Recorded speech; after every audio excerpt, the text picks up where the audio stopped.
Miriam. Howdy. Can you hear me? Yes, Okay.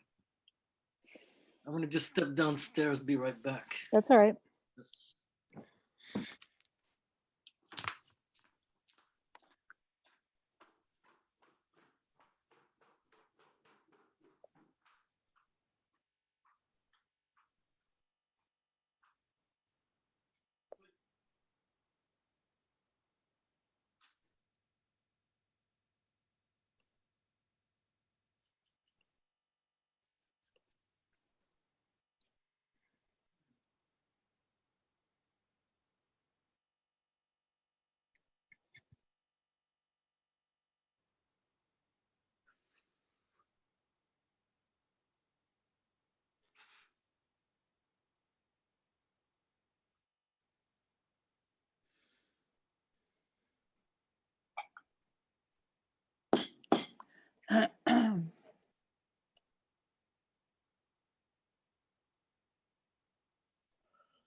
A little chilly out.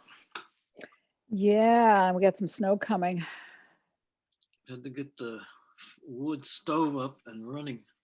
Really, really, really big fire.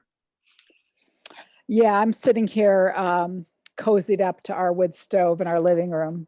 Mm. So it's delightful. It's the best part of winter. We didn't have a wood stove, and last winter early in the winter we put in a fireplace insert, and it's a really efficient one, and it's got a huge firebox, and it heats our entire house. Okay. So it keeps everything at a very comfortable 70 degrees. It's pretty amazing.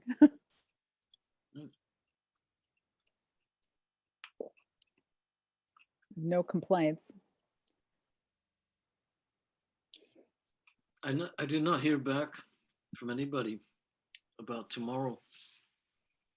I'm not I know. surprised. I mean, it's short notice, but Well, I'm sure Becky doesn't want you there. oh, I'm sure she's dying for me to be there. I should probably not be saying this in the meeting here. It's No. all recorded, right? Oops. All right. Careful. Yeah. I left a message for Karen offering to help her get signed on. She didn't get back to me. Mary Lou was having trouble with her computer. I don't know. She said that she was unable to send emails to my MDefont Oh. account, and I don't understand that. She said they were getting bounced back. I don't really know what the deal with that is. Yep. It seems to be working fine. So We got more people coming on. here's Lise and Greg. Hi. Hello. Hello. Hi. Hello. Greetings. Nice to meet you. Mute. Start video. Hello all. Hello. Hey. Some volume would be good too. There we go. Good evening. Welcome, Lise. We'll give you a formal introduction once we get everybody here. I'm Henry. Hi. How are you? Nice to meet you. I always enjoy seeing people in their milieu. Their environs. Yeah. Well, all you can see are the cats walking back and forth behind me. Oh, well, that's always amusing. I love it when people invite their pets on Zoom. I have Zoom cats. They really realize that there's something going on, that I'm interacting with the computer, and then they get very excited and want to sit on the keyboard and stick their Do butts you, in my face. you record all your meetings, or? They are recorded. Mm. Okay. Town requires us to, right? Yes, it happens automatically. Hello, John. He's still muted at this point. No, no longer. Howdy. Hi. Okay. Camera's not right. There we go. It's funny because, as Greg pointed out, the background is in focus, but my face isn't. And It's weird, isn't it? I don't know how to fix that. I looked on the computer, I tried different things, but no results. I thought you were just out of focus in real life. Maybe it reflects my true state of mind. Yeah, Have you tried your video settings? Well, I think I have, but I may have missed something. Computers change all the time, you know. Well, what, Zoom has settings as well that might be a little off. I don't I don't know. know.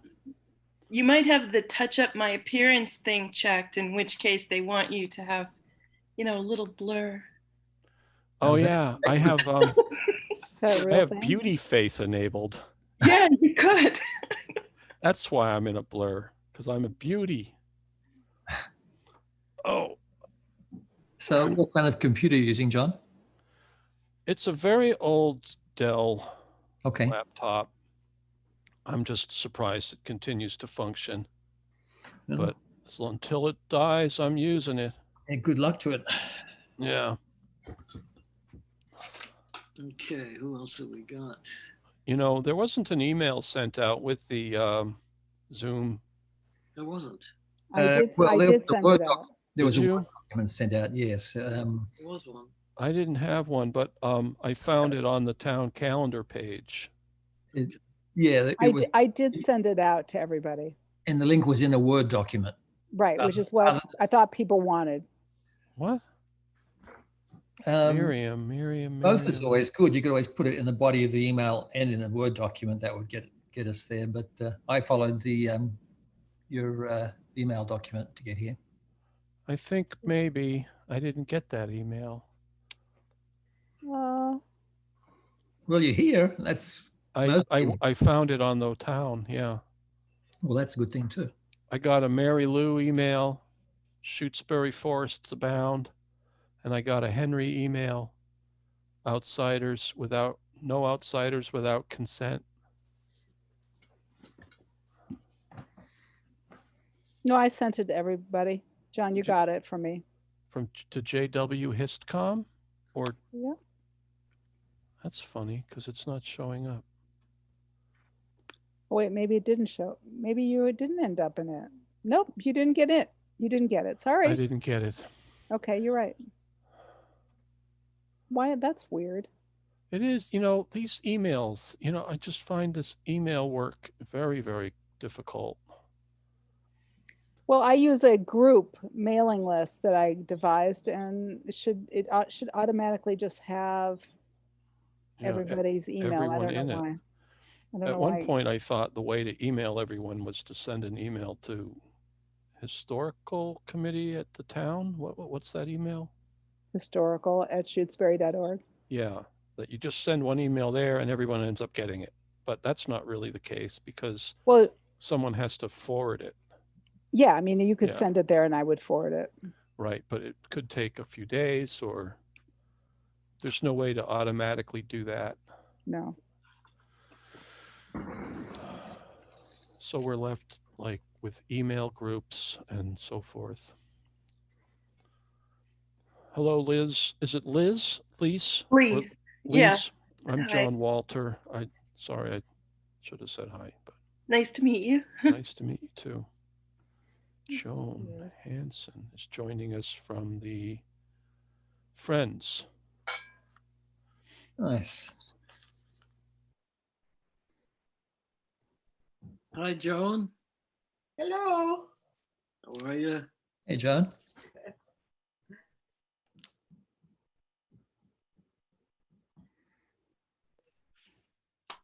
So we're waiting for a couple of folks.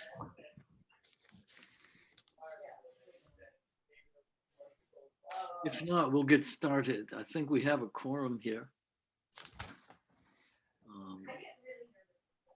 Yes, 1, 2, 3. Yep, we do. 4.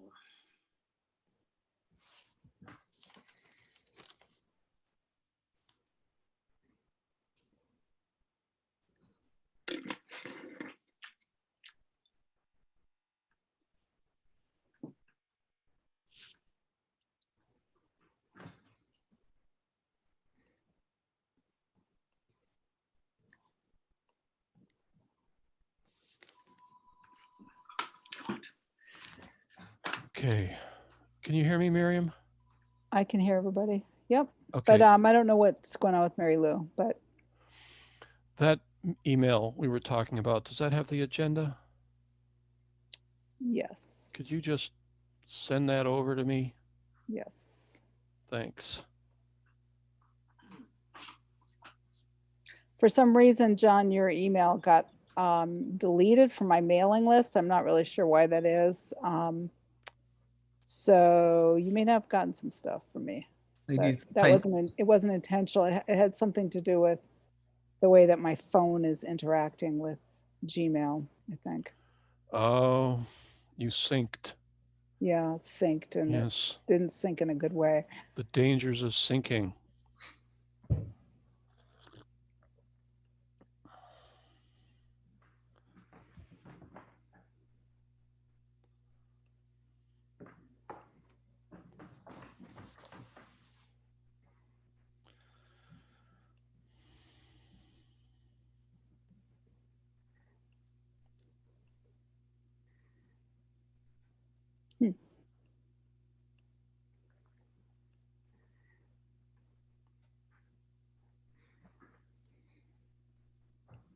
Well, Henry, I think we should call the meeting. Yeah. Just Okay, got so Mary Lou. I'm Mary Lou. here. Yeah. Okay, well, greetings, everybody. I see Susan Millinger is here as well. Greetings. Mary Lou. Let's get started. We all have a copy of the agenda. I presume I don't need to share it with you. But our first item on the agenda, and we have a guest tonight. I want to welcome Elise McLaughlin. Hi.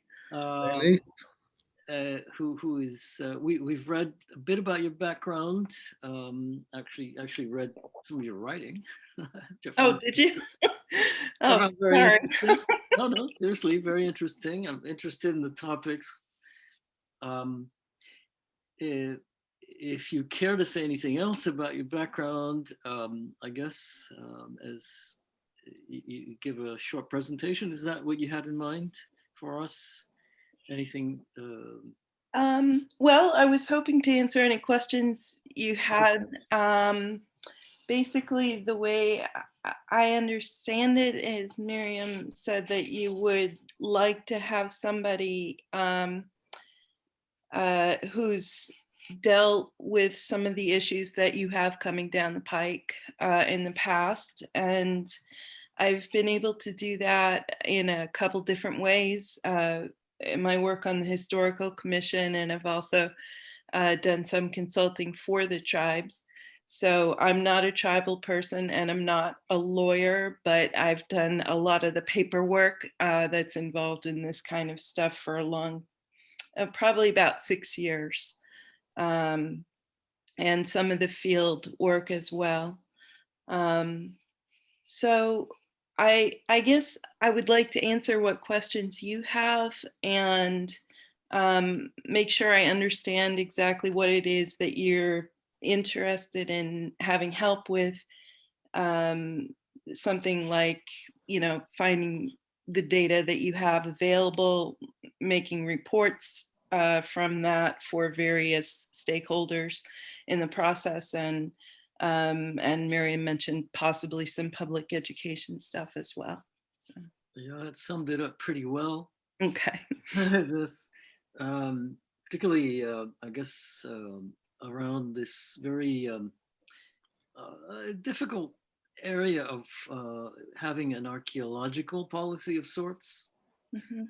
given that many of these things necessarily remain secret. In other words, they're not publics.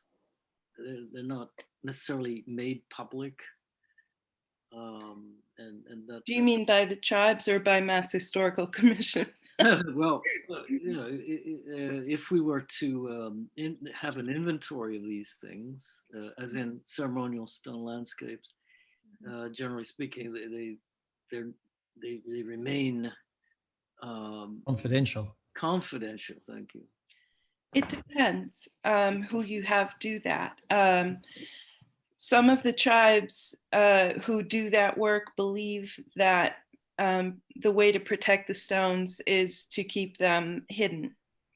As far as I understand it, the tide is shifting in that area to more having the stones protected by more people knowing where they are and kind of monitoring them. So basically, every person who walks their dog in that area, every person who goes birding in that area is also somebody who knows how the stones are supposed to be treated and helps you protect them.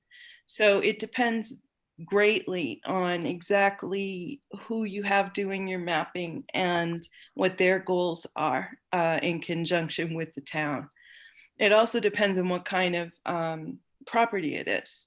So private property versus public property, you've got different rules going on there. Lise, what is Doug's feeling about it right now? Doug Harris, what's his position on it? He's been really leading the change into making the stones public and their locations public. He says basically, we've tried it the other way for 100 years and it hasn't worked. So let's do something else now. And I think it's been very helpful in turning public opinion, in sparking interest in them, because people are able to see them and they're pretty spectacular when you see them and they make you want to protect them. So that's where he is in it. And he and I have worked together for a long time. Right now, he's not working for the federal tribe that he worked for, but he would be available to consult if that was something that you were interested in. So just so you guys know, Lisa and I did have a conversation about the possibility of if we contracted with Lisa, that it would perhaps be a dual contract that would also involve Doug Harris, and that they would work in tandem with each other. Yeah, I do. I really feel strongly that when being involved in this work, it's important for Indigenous people to be basically leading in some capacity. So I would feel a lot more comfortable working with at least one Indigenous advisor. And you need also somebody from a federally recognized tribe to do your identification on a federal project anyway. So that would be at least one, maybe two Indigenous people working on the project. Can I ask then the commission, what actually are you looking for Lisa or someone like Lisa to do? How are they going to help us? What do we need them to advise us on precisely? Should I respond to that? Yes, please.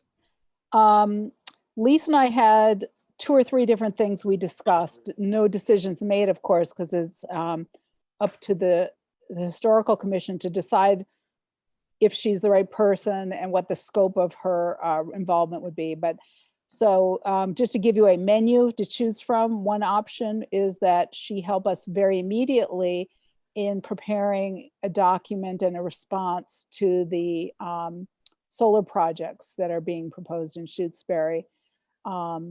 And Lisa also has some experience in looking at solar projects and other federal kinds of projects. I'm also kind of enthused about the fact that she has an engineering degree. Not that I know that you're not a practicing civil engineer, but it doesn't hurt as a skill set. I respect that. So that was one of our first thoughts. The second was trying to develop, and as Henry was mentioning, an inventory in town on public and possibly private property with the consent and interest and the participation of private landowners. That would involve lease coordinating and perhaps mapping data, and then consulting with Doug Harris and perhaps other tribal people to help us determine what needs to be preserved, what we should advocate for preservation for. I mean, again, we can't make decisions about what happens on private property, but if a landowner says, hey, I would like some help figuring out if this is worth my protecting, then we could support that effort. And certainly anything on public property, we could take a look at. And there is a fair bit of publicly owned property in Shutesbury that has stone structures on it. And then the third thing that we talked about, maybe we talked about four things, but the third thing was talking about helping us with a public education campaign to help inform residents about what Shutesbury has as cultural resources, perhaps help kind of drum up enthusiasm for this and support for it through education. And so that might look like developing some educational handouts, perhaps us putting together a mailing, perhaps having educational content on our website. It might be Lise doing a Zoom training or presentation for town residents, perhaps. Or Doug doing that. Or with Doug, Yeah. Lisa and Doug tag teaming on that. We've had Doug here before, but I don't think any of us can have too much of Doug because he's such a fantastic and poignant person to communicate about this. And then the fourth thing was really kind of helping us think through and navigate issues around policies for the historical commission, drawing on your experience being on a historical commission and also having worked with tribes to help us figure out if we're going to have an archaeological policy, what is the aim of it? What should be in it? If we're going to have other kinds of policies for gathering data that might be sensitive, what are the best practices for that? So that's kind of like, I don't know if that's four things. I'm not taking notes. I'll get it into the minutes later, but those were my four things I was thinking about. Does that sound right? I would say, just to follow up, Lise, it works at the intersection of various disciplines, which makes her quite unique in this way. Specifically, she's been actively working in and has background, academic background for working the archaeological angle, but also a technology aspect dimension as far as mapping is concerned. Mhm.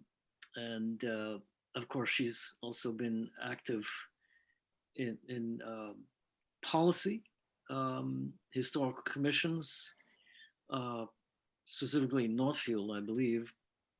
And That's where I'm on the historical commission, but I also get to see a lot of other people's policies as well.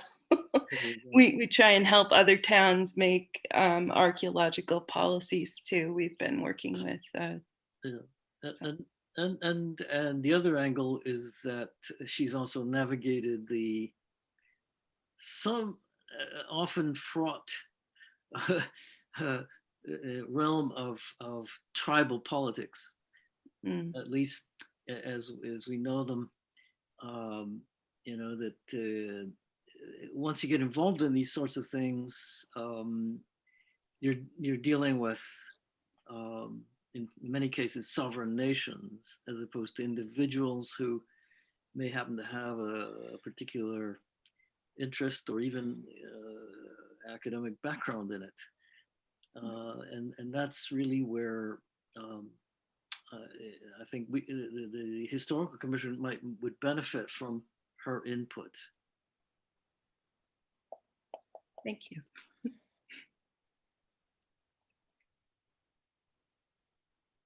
One thing I think I noticed, at least in your consultation primer, I got the impression that time is of the essence.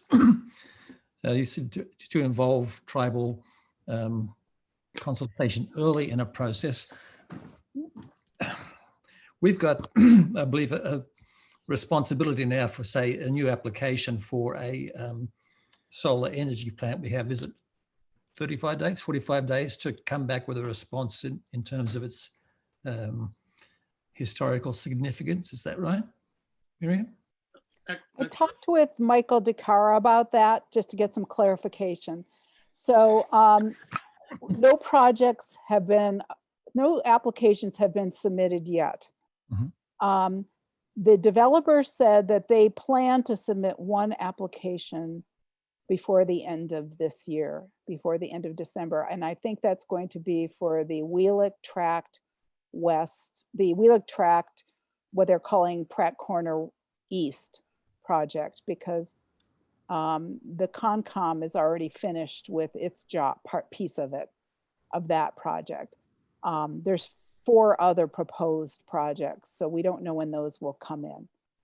So that's just one thing to know, is it hasn't come through yet, but it may come through any day. And the way the bylaw is written, we have 35 days to submit something in writing. However, it does not have to be our end findings. It could be a letter that says, on this particular tract, we think there may be cultural resources. We think these are the parties that should be consulted or notified. We want to review the data and perhaps participate in site visits, to kind of lay out to them what we would like our role to be. And to initially give some guidelines of what we think would be the proper procedure for them to follow. Then a public hearing has to be held, and the public hearing can be quite time consuming and lengthy depending on the complexity of the project. That it could take months or it could take weeks. It depends on the complexity of the project. So we can weigh in during the public hearing process. We can submit further reports. We can submit further testimony during the public hearing process. So it's not our last bite at the apple. We don't have, it's not like we have 35 days and then we can't say anything after that. Right. But we do have to say something, and we have to put it in writing. Then how do we determine in that 35-day period if there is something of historical relevance, importance on this particular site? And yeah, how do we do that? Even if we don't know whether there is anything, we can lay out what we think is a process that we believe they should follow for investigating it, because they need to investigate for historical and cultural resources. That's their responsibility. It's incumbent on them. It's their burden of proof, if you will. It's not that we have to prove there's something is there. They have to prove that they have done a thorough investigation. Are you following me? It's a bit kind of a different balance of responsibility. Our responsibility is to advise about what we think is an appropriate process. So, because, they could write to a Native American tribe in in California and say, oh, they didn't respond to our letter. We tried. So, we would need to say, no, we think actually these are the tribes that you should, at the very minimum, contact. And maybe even these are the addresses, these are the names of the tribal historic preservationists, kind of make it clear. Mhm. So they can't come back and say, oh, well, we don't know where those people are or who they are, and how could we possibly write a letter to them because we don't know who they are. I mean, so we can write a report like that. Okay. Okay, Mary Lou's had her hand up. And just to remind everyone, we're trying to use the hands up here. I know I have not enforced it yet, but just to keep things in line. And when you do speak, well, I guess Karen's not here, but for the sake of those who are on the phone, if you just give your name. Okay, so my name is Mary Lou Conca, and my questions are for Lisa. I'm wondering if you can share why Doug Harris is no longer a TIPO. And I have another question. If you can explain to me your understanding of the Massachusetts General Law, Chapter 114, Section 7, where it declares that no land should be used that has been suspected as a Native American burial place. If you can interpret that or explain that to me, where the difference of public and private lies in that law, or does it at all? Two interesting questions. I really don't know if I should answer the first one about Doug Harris. He did have a health challenge that he is recovering from.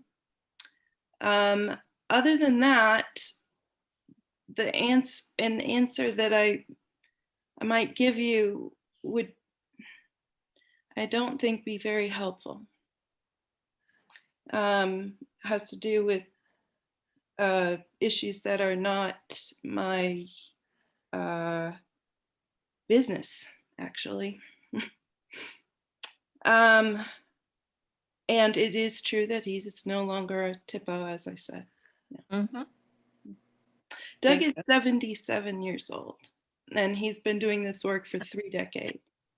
He is, I think, probably the most knowledgeable person about ceremonial stone landscape in the Northeast. Mhm. And I have no qualms about recommending his work to anyone in this area, especially in the area of public education and of sharing this. 2 years ago, he did a tour of 22 Massachusetts towns and gave a public talk in each one that included the historical commission and members of the public about the importance of ceremonial stone landscape and how to help protect it. So I really think this is his area of expertise.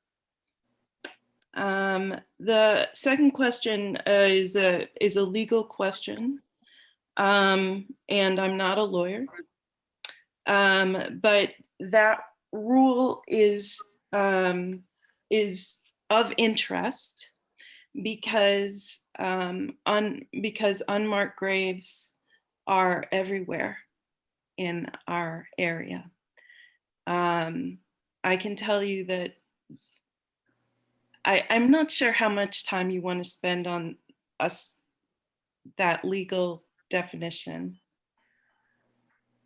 I was just curious of your interpretation, because when the Pratt Corner Road catastrophe occurred here in town, I continuously brought that up to planning board, etc. And they really had no comeback.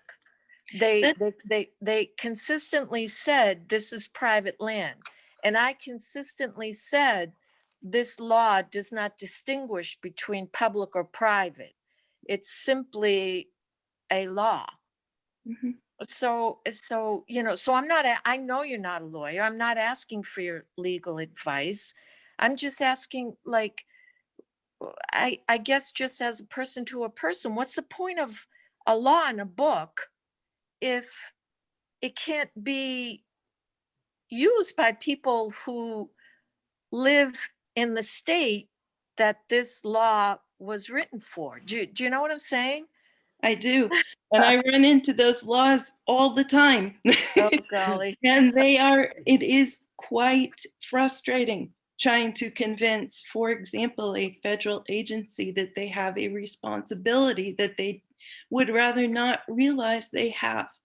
Okay. And unfortunately, it's the position that we're in as towns and as citizens. And so this is the work that we do. And that's why we meet like this, because Very good. we need to do it. Thank you.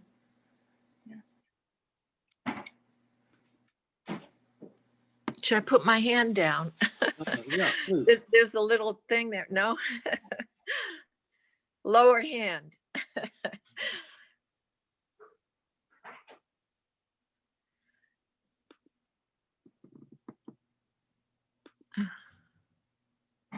Yeah, Is John raising his John hand? Walter. You're muted. Yeah. Now you can hear me.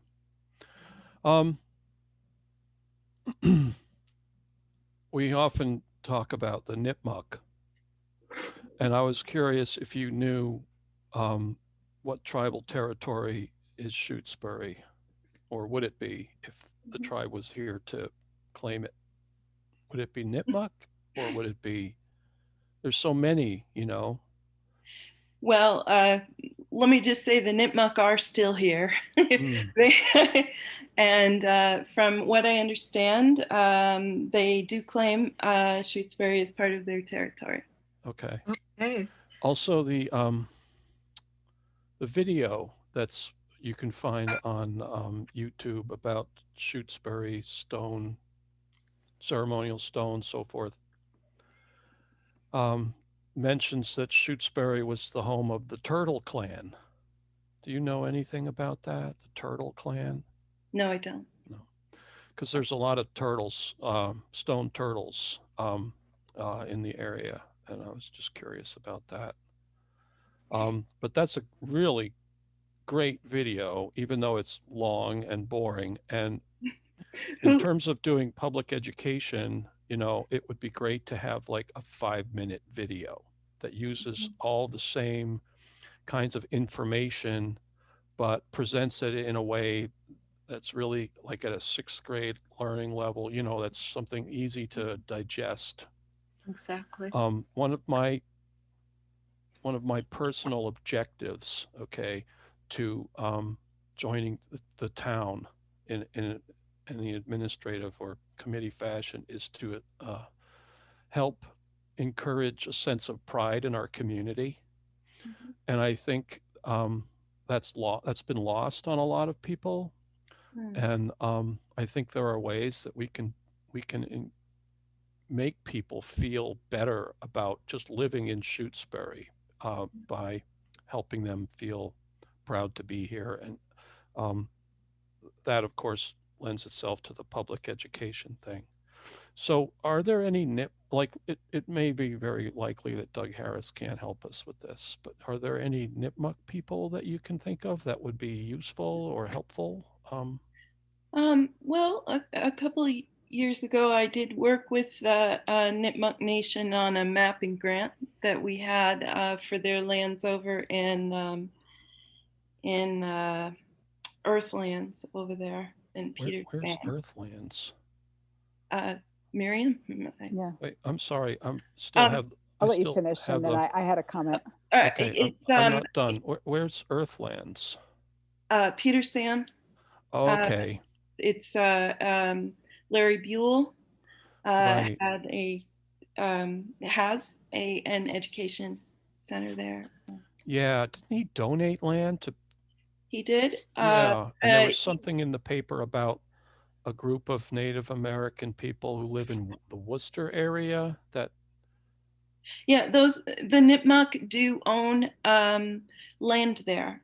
He Okay, yeah. donated some land to them. That was the stuff we were working on mapping. I see. And so they're going to build a cultural center there. Super. Can Yeah. I just Sure, Miriam, Great. offer some information?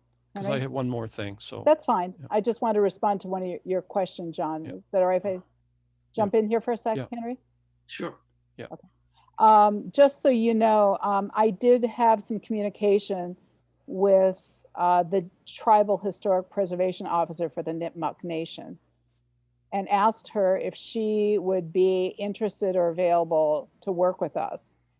She said that she's not available because her schedule's too busy, but she would bring it to the Council of Elders for their January meeting and put it on the agenda in case there was somebody else who was a part of the Elder Council who would like to be involved.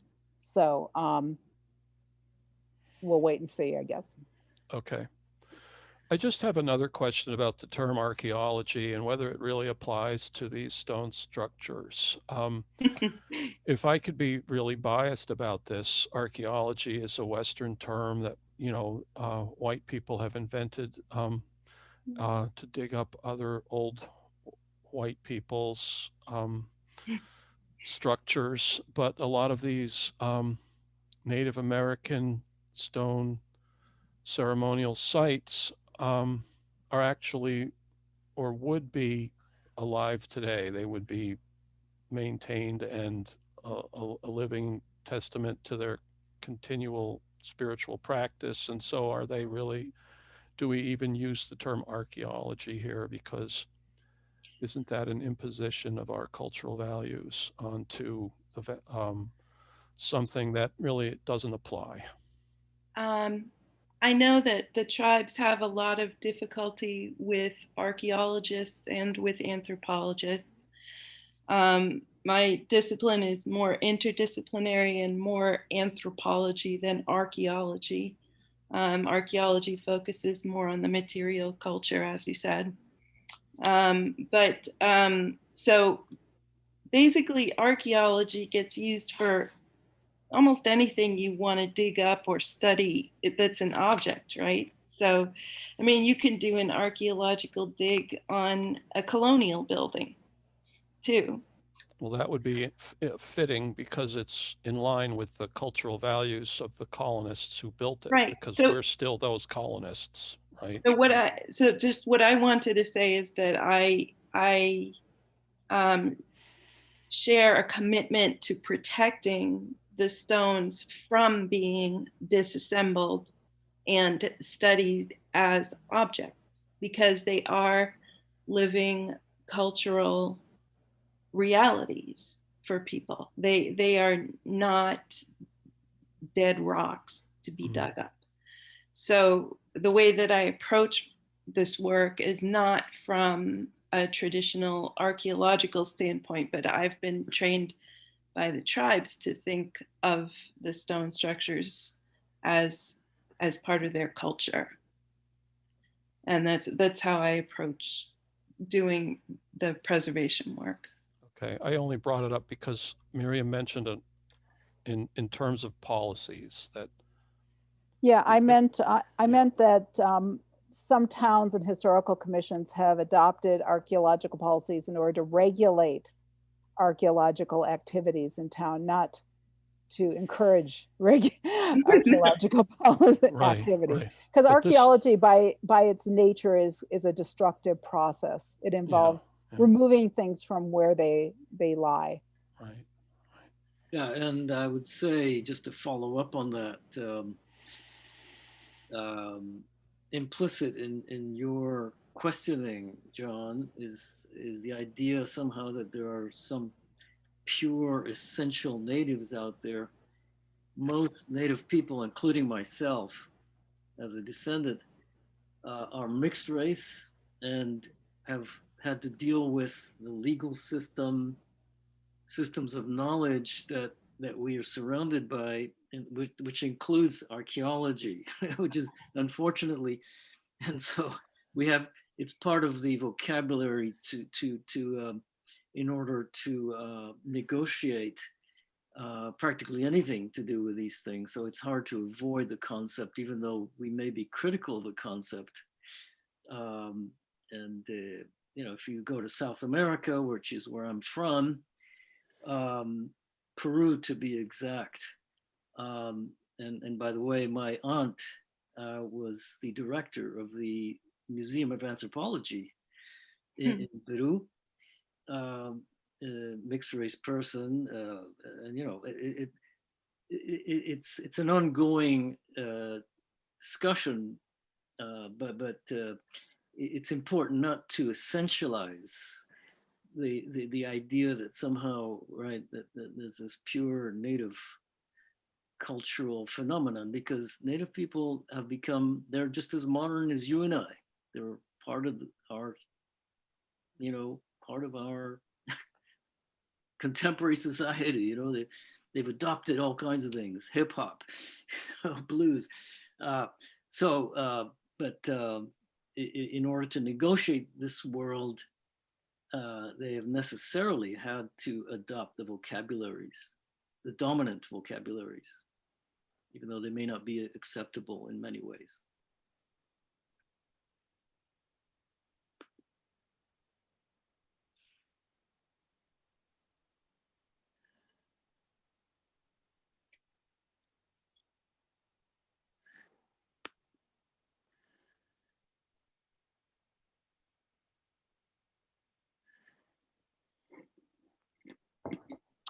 Lise, can you maybe talk about what you might recommend, how you might recommend we approach the solar zoning bylaw provisions? I sent Lise, I think you saw a copy of our bylaw, right? It's really good. Yeah. Wish Northfield had one. Yeah, so could you maybe respond to that? Right, so I read that when you sent it to me, and it looks like there's a few places that you can do some really have a say in what's going to happen in the town. I would need to look at that more carefully to address each of the specific spots. But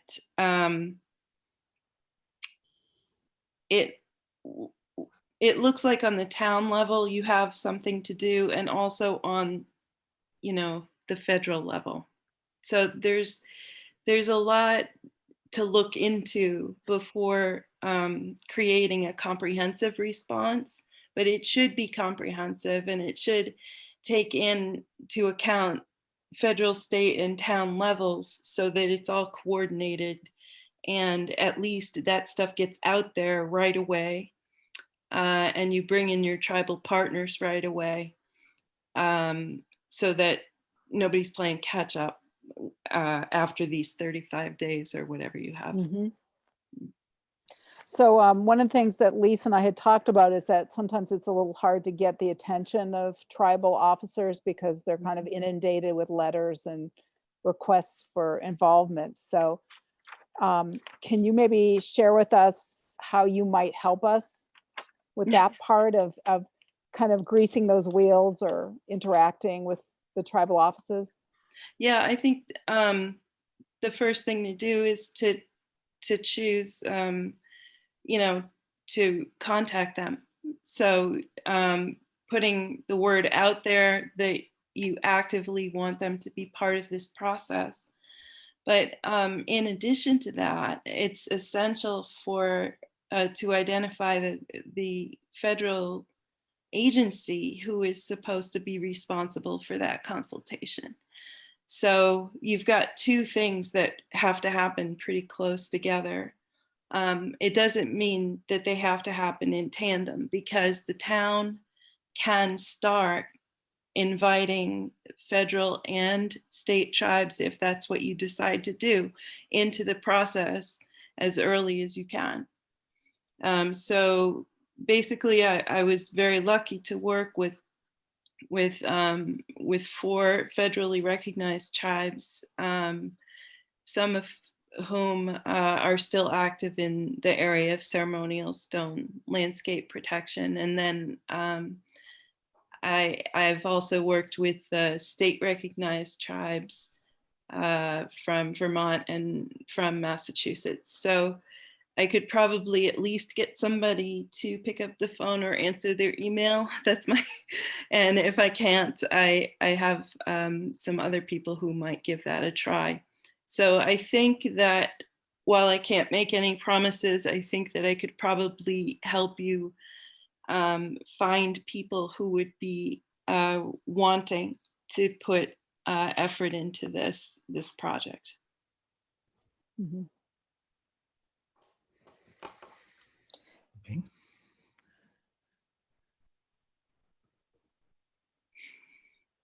Okay, any other questions? We're running just about on time. We had allotted about 45 minutes for our discussion with Lise. Lisa, could you maybe before you sign off, explain to people a little bit about kind of how things can get mapped and what kind of technology we can use for collecting data and identifying locations of things? Sure. Depending on how exact you want to be, you can use a combination of, I like using my iPad just because it's easy, but usually you go out with a GPS. There are also people in the area who have a lot of mapping expertise with very exact equipment that'll bring you.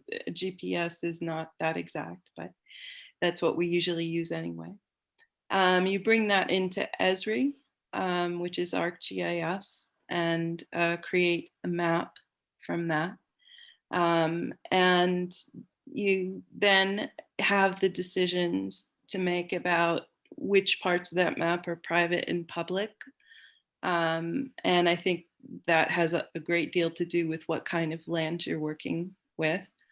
And you can add to it over time.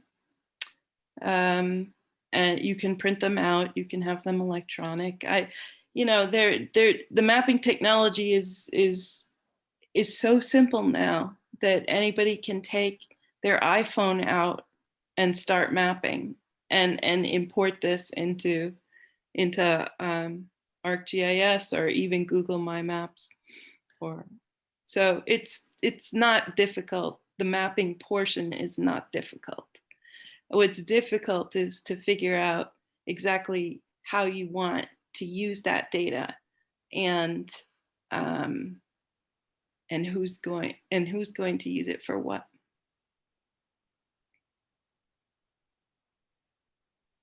Mm-hmm. Okay. Thanks. Lise, do you have any questions for any of us or as a group or? I feel really lucky to have spoken with Miriam about a lot of what you're thinking about. I guess my main concern is that there is sometimes a tendency for ceremonial stone landscape to be co-opted by other goals. Like, I want to stop the pipeline, so let's make sure that we map the ceremonial stone landscape. And while there's really nothing terribly wrong with working together on that, what I want to make sure doesn't happen is that there's an actual genuine interest in the ceremonial stone landscape as valuable in and of itself. And that what happens out of this is a partnership with the tribes that's equitable and that's good for both sides. And so if that's your intention and goal, then that's a project that I want to work on.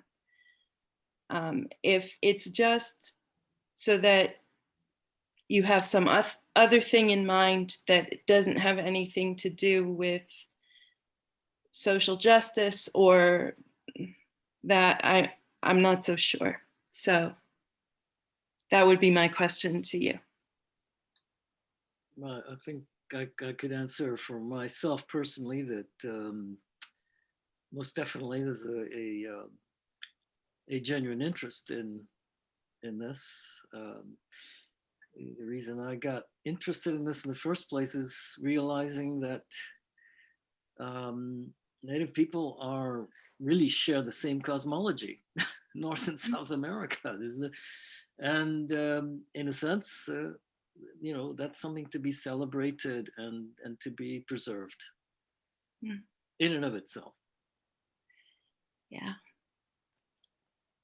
Well, that's good to know. Yes, John. You're muted.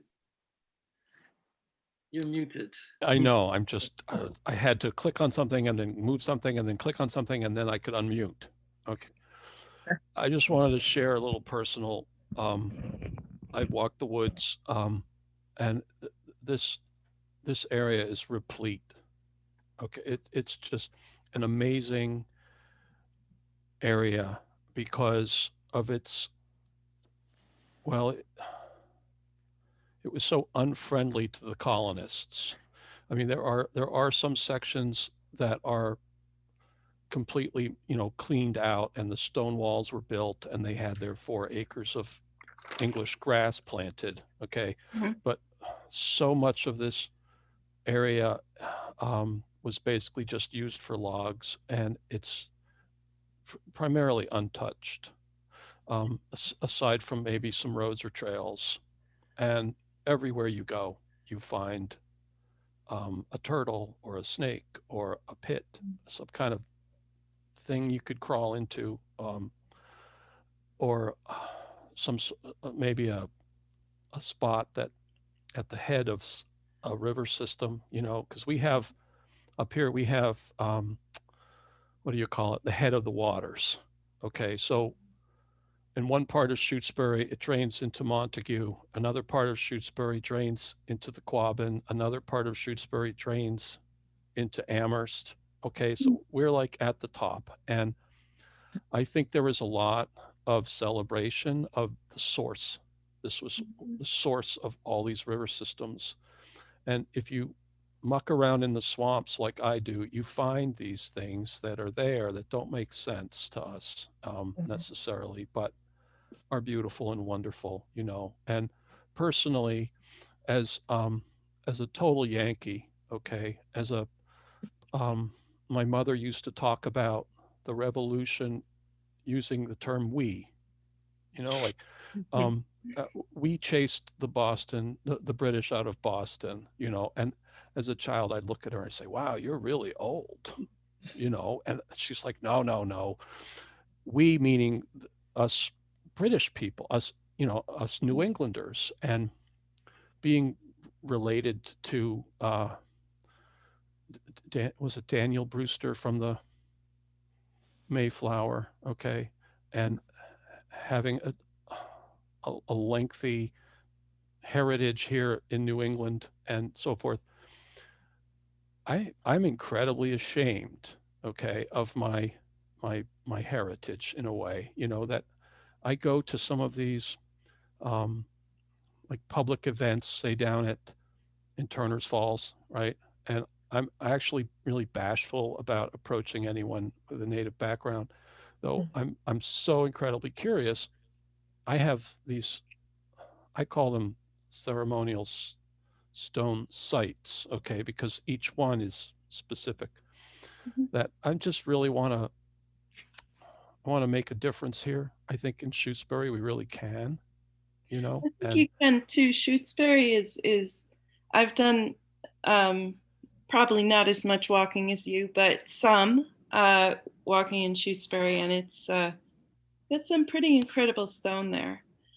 And I'm like you in the same position of being a colonist, and I think having the opportunity to do this work is an opportunity to help change and make things better.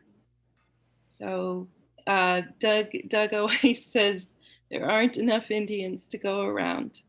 So we need some help. So, you know, until there are, come on over. Well, you know, I'm also, I've been volunteering a lot at the Peace Pagoda, and they had a dual celebration there. It was their 35th anniversary, and it's also this year is the 400th anniversary of the Mayflower landing at Plymouth Rock or whatever. And they did a peace walk all the way to Plymouth, you know, earlier this year. And at their celebration, they had a woman speak who is the granddaughter of a medicine man. Okay. And she was incredibly angry. Okay. And I just have to respect, I really do. It takes a lot, but you really have to respect these people who come out even today and talk about King Philip's War like it just happened and it's still happening, you know. And the video is on their website, and I keep recommending it to people. If you go to it's not their website, it's their Facebook, the New England Peace Pagoda. There's this long video of the entire celebration. If you skip to like 3/4 of the way, a woman gets up who is this Native American, and it's an incredible speech. It really is about. Well, and I think you're right that there's a lot still going on, and that we need to. That is why I really feel it's important for Indigenous people to be involved in this effort on the ground floor. It has to be led by the people whose heritage it is. And it's also, I think, kind of widely known among, I don't know, I don't want to speak for people, but I think we have to be really careful not to make any kind of agreements with, you know, like there isn't an agreement white people have made that they haven't broken. Okay. And even currently in Cape Cod, you know, Obama gave the Wampanoag land and Trump just took it right away from them. I mean, it's just still happening today. And it's important that we respect their wishes primarily, you know, and not be so involved in our own motivations that we aren't hearing, you know, how deep felt this really is and how important these stone sites may not be currently to the people who don't even live here, but you know, I would like to see going down the road a community of New England Native Americans living here and celebrating here, and even having their own celebrations in the woods, you know, or to build their own church, that we would grant a church space, you know, Well, something, you know, whatever they want, you know, whatever makes sense. I know in Petersham, this person donated his land and they're using it. They're going to use it as an educational center. And I just think that's great, you know. But I don't know. I'm talking too much. I'm rambling. Yeah. Well, Miriam, there should be a rule against rambling. Okay. So conservation restrictions is one way that you can do that. There's a lot going on with some of the tribes on the coast in making what do they call them? Heritage respect clauses that go into that allow access to land to Indigenous people for their Indigenous use, traditional use. And there you could also try to pursue a memorandum of understanding with the tribes, where we've worked on that in Northfield, where it's an agreement that says we understand these are your things, and that they're important to you, and we want to work with you when you're available to do that, because we know that we can't do it without you. And so there are, yeah, I think your town tried to do that or did do that at some I point. think they tried, but they We couldn't had find this in anyone. mind at some point, and that is something we'd like to do, yes. Yeah. I wanted to follow up just a bit before you take off. That I think we're very interested in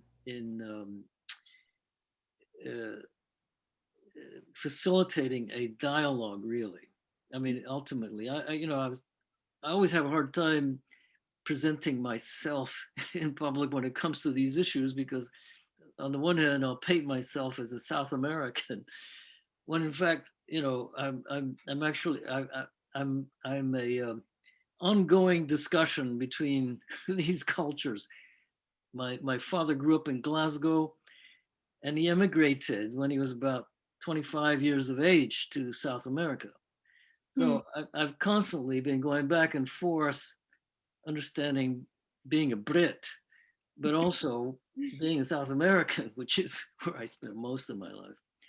But I think the key here is, and I agree in a sense with Doug's approach, which is that there needs to be a dialogue as an objective, as a goal. This is about a dialogue. It's creating the conditions for a dialogue, so we're not, you know, painting people as others, as separate. We're all in this, in a sense, together, trying to deal with the same histories, the history that's contested, and at the same time, I like your cat. Cats are always welcome. anyway, just thought you'd like to know that. I think that's part of the approach here. Yeah, absolutely. I think, we're both here on this land. I think that in my mind, part of the solution to this will come from the land itself. And so that we're having these conversations around that, I don't think is an accident. Wow. Great. Well, unless there are any other questions for Lise, I want to thank you, Lise, for coming. Oh, thanks for having me. It's nice to meet all of you. Appreciate it. And look forward to being in dialogue. Sounds good to me. All right. All So right. we'll deliberate and we'll be back in touch with you one way or another, Lise. Let you know what we're thinking about. Okay. Sounds good. Thanks, Bye. everybody. Thank you. Bye-bye. Bye. Okay, so we made it through that. A few minutes over, but we have a few other items on the agenda. Henry, what's our plan? Do we want to have a discussion? Do we want to postpone a discussion for the next meeting? I am concerned a little bit about, our timeframes if we're Yeah, going to well, let need. me just look at the agenda here and see what's up. We got 10, 20, 20, 35. We've got about 40 minutes left, more or less. We have time. We could have a brief discussion, 40 minutes. It takes us into, actually, that takes us into 9 o'clock. Maybe a few minutes, 10, 15, to discuss what our discussion with Lise. Anybody? Mary Lou, what did you think? What do you think? I mean, Okay, I'm very impressed with I thought her name was Lisa, but I hear you calling her Lise, so I'm not quite sure how to address her, but I'm very impressed. When she spoke of the memorandum of agreement, there's also a memorandum of understanding. And I've been from a while back talking to Wendell about that. And then I did some research on the computer, and a memorandum of agreement actually holds up more weight. And I think we should do that like soon. I think we should draw that up and, and find out who the actual Nipmuc people are that we need to be speaking with and get that done. Yeah. At So least how draw did one you, up. what do whether people it's- think about, let's just sort of, we need to make some decisions. So what do Right. people think about lease, about how we might, do we want to use her? Do we want to keep looking for somebody else? Do we have thoughts about how we want to use her? Mm. I think those are the questions we need to decide on. I'm just like staying where I've been with this all, that if that amount, that's a huge amount of money to me, and where there's money involved, I believe it should be a person of Native blood, or a Native American person that we should be.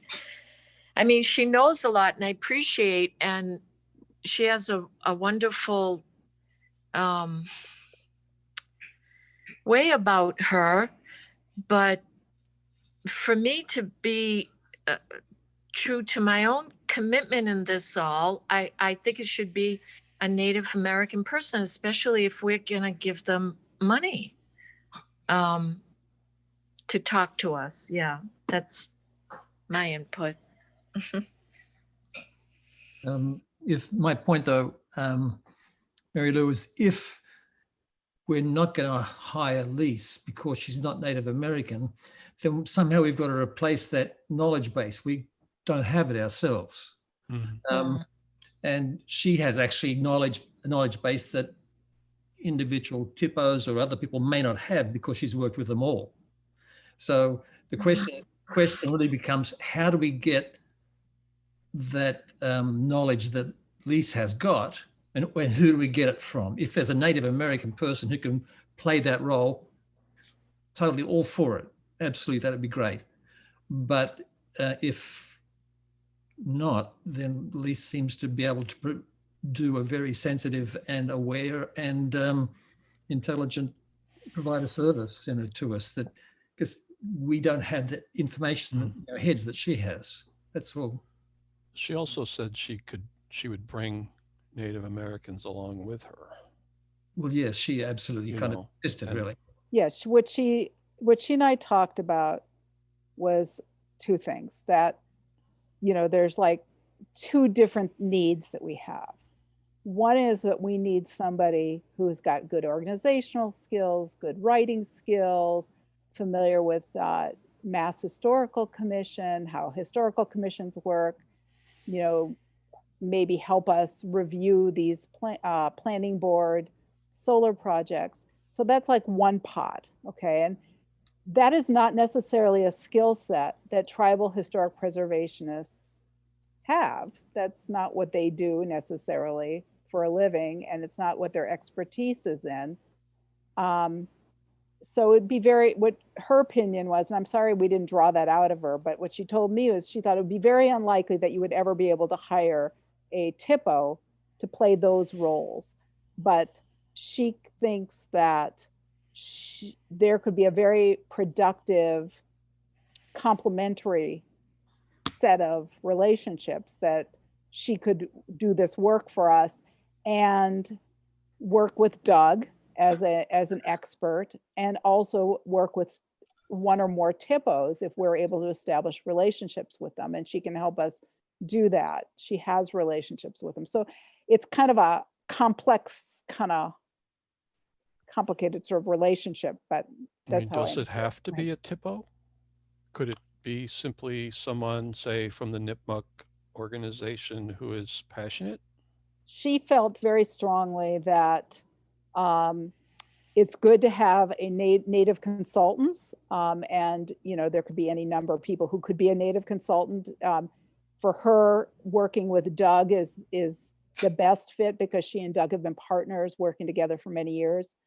But she also felt very strongly that if our effort is going to have any kind of legitimacy and to be respectful to the sovereignty of tribal nations, that we really need to partner with tribal historic preservation offices because they represent the sovereignty of the tribal nations. And Right. so it's not, it's really an issue of not just like who has expertise, but who has the right to name these things. And if you're a sovereign nation, this is part of your culture and your spiritual practice, nobody should take that away from you. And we shouldn't enable that by saying, oh, we're going to pick somebody who isn't a representative of that sovereign nation. Okay, we got Greg with a hand there. Yeah, it occurs to me that I don't know if it's semantics, but what we're wanting Lise to do is our work. You know, it's kind of separate from involving a tribal person. We don't have the knowledge that she has. We could develop it. It would take a long time and we'd make a lot of mistakes along the way. So the hiring of Lise or someone like Lise, if they are European, not Native American, is because we're trying to get someone who, well, it's almost like they're part of the commission. They're not, and we've got to hire them, but they're an extra voice on the commission who can answer questions that we have no. So it's not like Lise would be taking the role away from a Native person. She's actually sort of taking the role away from us. That's a nice way to put it. So that, and the fact that, yes, she basically wouldn't work without a Native representative, I think is very credible. May I just say, in response to Mary Lou's question about the money, it's not a lot of money, really, if you think about it. Oh, I have been thinking about it, Henry. It is a humongous amount of money because it is. Sorry. What I'm trying to say is that for what she's asking, I think the number of hours she's willing and able to put in, I think it would run about $35, $40 an hour. Is that right, Miriam? $40 an hour. $40 an hour, which is, Peanuts. I mean, It's a low professional rate. Yeah. For a professional with I a see. PhD who has her level of expertise, it wouldn't be unusual for someone to charge upwards of $100 an hour. You know, my graduate assistants get paid $30 an hour. That's a student, a graduate assistant. Yeah. Yeah, I agree.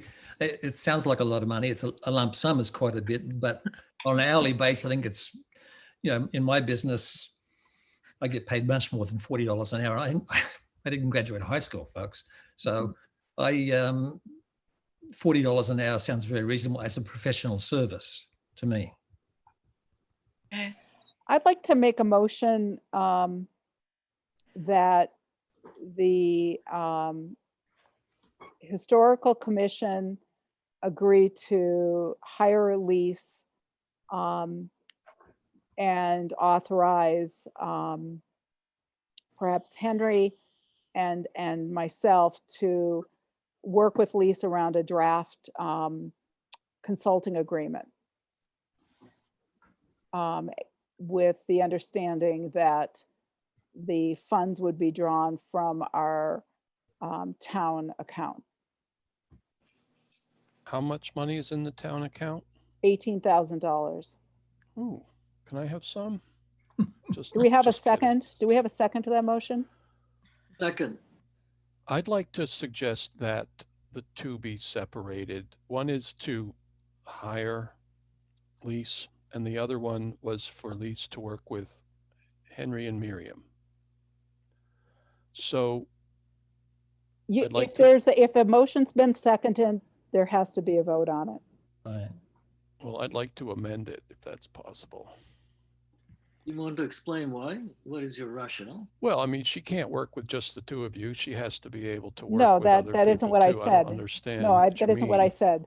I said to negotiate with her a consulting contract that we would then bring to the Historical Commission for final review, because, you know, there's various terms that have to be worked out. Oh.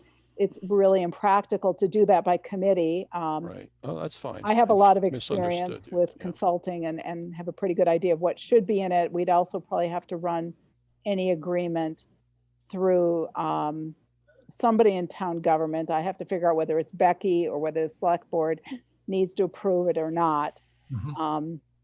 So I'm going to try and get that clarified. So that's why I am proposing that that we agree to hire her, and that we agreed that Henry and I will work on a consulting agreement and then bring it back to the next historical commission meeting. That's a motion. I Do second you, that. do you still want to amend it, John? No. It does mean that we won't be able to really get started on things until January. But I think if we have, you know, said to Lise that we're going to hire her she probably would make herself available in the meantime to help begin the process as a good faith gesture. I'm pretty sure she would. I mean, she's already like offered so much information without charging us that I'm sure she would start helping us. But anyway, one of the things that we would need to work out is what Doug's role would be and whether we would have a separate consulting agreement with Doug or whether Lise would hire him as a subcontractor. So what I'd like to, so why don't we vote on that and then we can vote on the money piece, I think is what we need to do. So you want to rephrase the motion, please? Okay. My motion, I move that we authorize Henry and Miriam to negotiate a consulting agreement with Lise to be the final language of which to be approved by the Historical Commission. So that'd Second. be the, That's So- already seconded. sorry, seconded. So we do a vote on that and then we can talk about the money piece of it. Okay, let's take a vote then. How many, should we just? Well, why don't we do a roll call? Names, please. I, John. Henry. I for John. Aye for Greg. I for Miriam. So I would be abstaining, just like I'm not going to put in a vote on that. Okay. Okay. Second motion would be that we approve Lisa's fee rate proposal, but we hold out to, we do not make a final decision about what Doug Harris's role would be, because I don't think that the $4,000 that Lise quoted would include what Doug should get paid. And I don't know, I need to have a conversation with Doug and with Lise about how much time he feels he would need to put in and how much he would want to charge.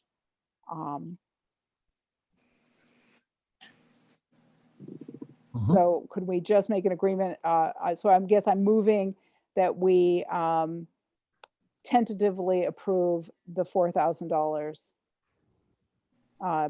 conditioned upon, the execution of a Well, agreeable. we wouldn't be voting to hire her till next meeting anyway, right? So we don't need to make that motion. Is that true? Well, I do we mean, really? we agreed that you would establish an agreement And then we would vote on that. and then we'd vote on that. We can vote on the money at the same time. You can, and during that establishment of the agreement, you can maybe iron out some of the details with Okay, with a consultant, a third consultant, or a second consultant, and then we'd have a one vote for the entire purchase, and there's plenty for her to work on without having to have an inquiry from Okay. the planning board. There's Mhm. still the educational work and there's mapping, Okay. but Hmm. so I don't know if we need to, do you agree or do you want to go ahead with that, to agree the fee thing? Because we haven't even hired her yet, but. Well, I guess what I'm saying is that we agree at least on the money portion of it now. We're not agreeing on the details, whatever other details we put into the consulting agreement, because we don't have it in front of us, but So just on the hourly rate? essentially? yeah, and for the scope of 100 hours. The reason being that, if I'm going to go and talk to anybody in town, you know, it would be helpful for me to be able to say the historical commission has approved this much money to be spent out of this account.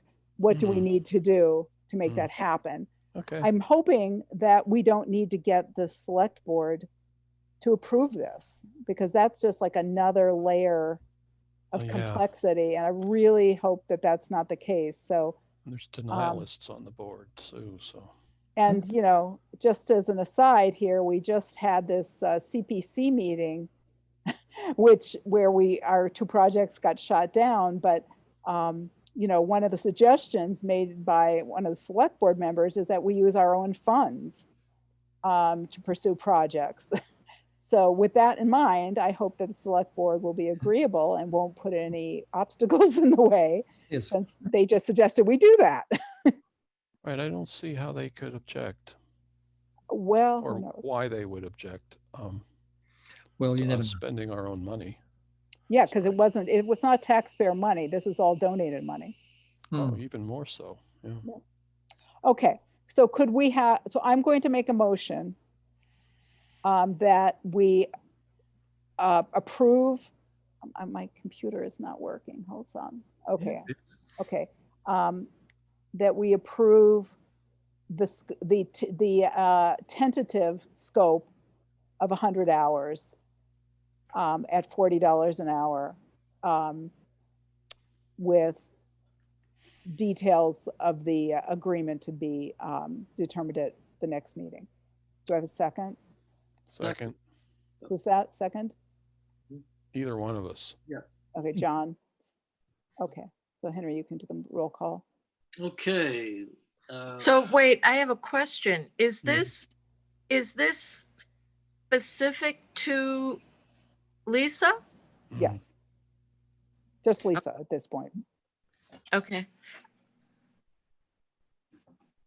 All right, so motion to move forward on. Wait, we need to vote. Yeah, that's what he's getting to. Okay, so I'm the- sorry. I thought you were the making vote, another we're voting motion. now on the motion, 100 hours, $40 an hour. Lise McLaughlin. Henry, aye. John, I. Greg, aye. Miriam, I. So I'm abstaining again. Okay. I'm not comfortable.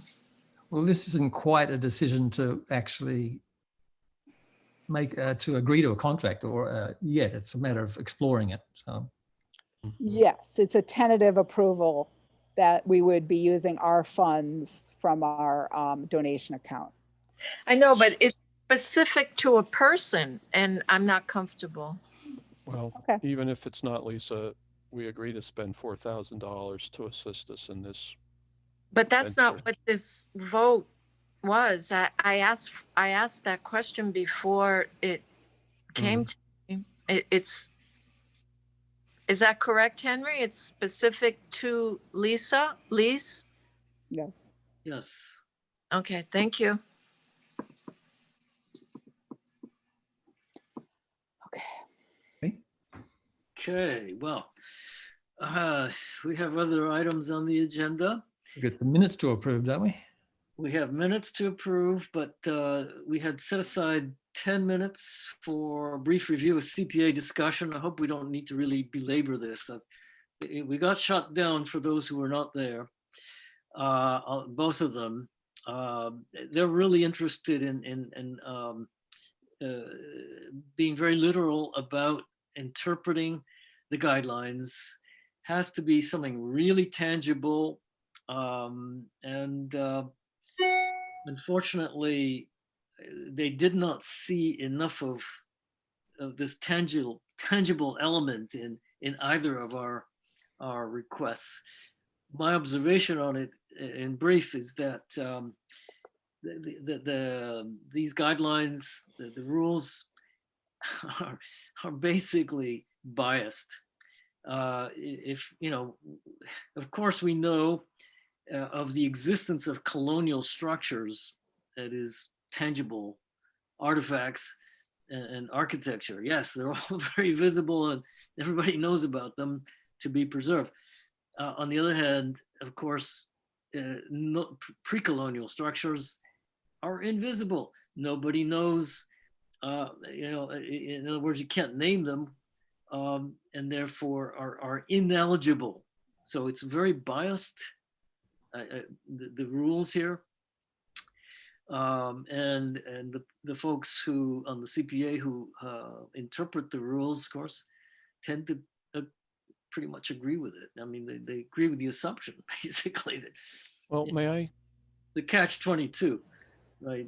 Hmm. We do have examples of these things, but we're asking them that the vast proportion of them have not been identified. And so, we can't apply for the money because we don't have an identification of them. Yeah, they told us basically, once you've done a survey, then you can come back to us later and maybe apply for Sure. funds for the CSL project. And I'm like, It is great. the CSL project. What? It is the CSL project. Yeah, that's right. So they said that the CPA will not cover, the law will not allow funding for anything involving historical interpretation, which again, I think that having Native Americans, interpreting their own sacred places is not historical interpretation. I think that that's not how I would characterize that. I mean, historical interpretation could be subjective and, I think that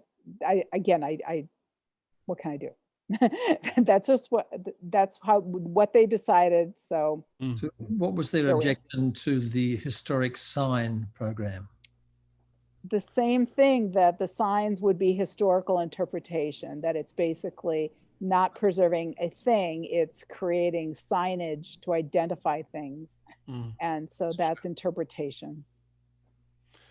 Yep. I want to apologize, first of all, to everyone because the material I was given originally under the term preserve was relatively vague. And so it was my assumption that creating boundaries around something like the sign project would help to preserve that. Okay. Or doing public education around CS stone sites would help to preserve those. But at the last minute, Rita, what's her name? Carol?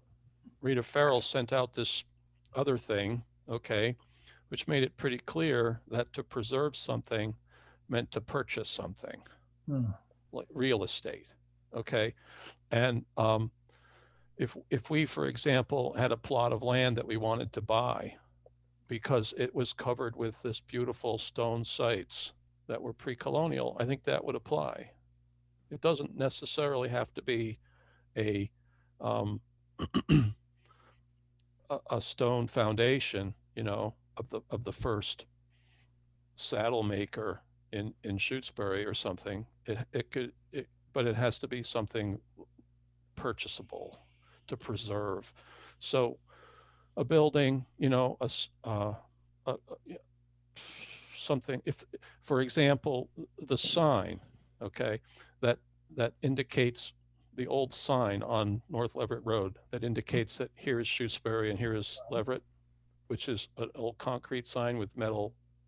It's a concrete post with metal signs that you can hardly read anymore. If we were to want money to fix that, that would be preserving,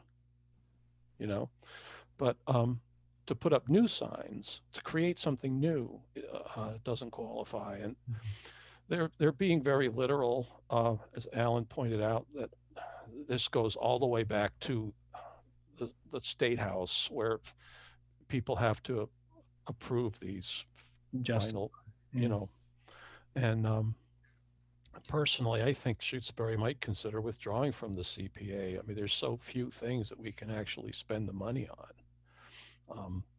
And we voted down the purchase of the parsonage, right? And what else are we going to do with it? You know, and it's a 1.5 tax on everybody's property.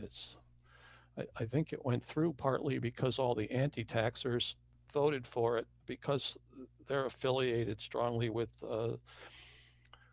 Lake Wyola, and there was this project that they wanted to dredge the south side of the pond, you know, where the town beach is, which is filling up with weeds. They wanted to dredge that, but that project never really went through. And but we're still here Well, with this maybe, anyway. maybe, So maybe somebody will revive the old town hall project and eventually the money could go to, I mean, the old town hall is, well, it's a sad situation with it the old is, town and hall. we Beyond- talked about that at the committee. There was that went to the building committee in town to restore the building foundation and so forth. And I don't even think that's being done, you know, so there's money that has been allotted that isn't being spent.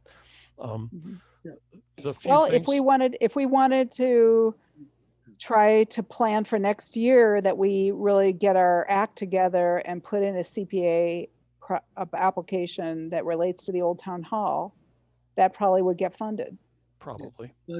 Greg's got a I hand. wanted to suggest that that doesn't, the rejection of those two projects doesn't mean we have to stop working on them. No. For instance, the historic signs, for instance, we can design them. I'm a designer. We can design them. Hmm. I can mock it up so that it looks like it's standing on a roadside in Shutesbury at the various places. That sort of thing. I mean, the CPC might still deny that, but maybe somebody else in town will come up for money because suddenly it looks, I can create visuals that looks like we've already put the signs up there. That'd So be sweet. I think we should work on that as an ongoing project. So, Yeah. you know, start, You too. maybe 2 or 3 of us work in a little unofficial subcommittee to design and to identify the spots that we could use as Greg, examples.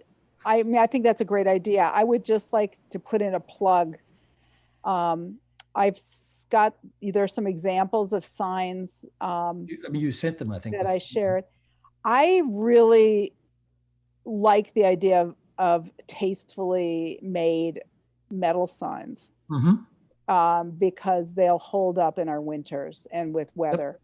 I think wood signs, although I love the aesthetic of wood signs personally, I do love the aesthetic of wood signs. I think that they will decay and then people will find them an eyesore. And it's like on top of other rotting things, we'll have more rotting things. And so just, I think that, you know, I'd agree with that as long as the aluminum. metal signs can be made to look very tasteful. They can be very tasteful and they can be durable and also because they can be very inexpensive. They're not that expensive. So maybe as this subcommittee we talk about, or the whole commission, start with a list of half a dozen or a dozen signs with literally the copy written out on them. I can start working on some. I'll go back and have a look at those list of signs that you sent, Miriam, and you may want to think about approaching. I mean, they signed off, but we could still approach the Friends of the Shutesbury Historical Commission, and we could still ask them for funds for both our CSL project and also for the signs, as we were going to do anyway. Right. I think that I did not send a letter. I was, you know, tasked last meeting with sending a letter to the friends, and I didn't do it. I thought I'd wait until after the meeting with the CPA committee. And well, why don't we, with the signs project in particular, let's flesh it out quite a bit. Have a design the committee, the commission has settled on, have some examples of it in photographs of Shutesbury, and get some prices on firm prices, once you've got a layout and a size and all that sort of stuff, you can get firm prices so you know exactly what you're talking about rather than, estimates. Mhm. Sounds Maybe good. Greg, you and Mary Lou can work on that. You happy to? And if Mm-hmm. you want me involved, I'll be happy to help out, Okay. We'll start with me and Mary Lou.